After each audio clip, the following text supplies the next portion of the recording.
Hello friends, स्वागत है आप सभी का वीना व्लॉग्स में। फ्रेंड्स, आज मैं आप लोग को एचईसी ले जाने वाली हूँ रांची में, जहाँ पर विश्वकर्मा पूजा है। और वहाँ आज मैं आपको पूरा एचईसी दिखाऊंगी कैसा है और वहाँ क्या क्या काम होते हैं। तो बहुत इंटरेस्टिंग वीडियो है, लास्ट तक देखिए।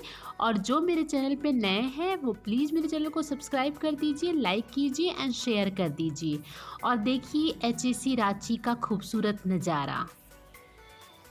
दोस्तों, आपको पता भी नहीं होगा कि एचईसी को मदर इंडस्ट्री बोलते हैं। सारी कंपनी को ये ओवरहॉलिंग करते हैं और सारी कंपनी में जो भी दिक्कतें हैं वो सारी सॉल्व की जाती हैं।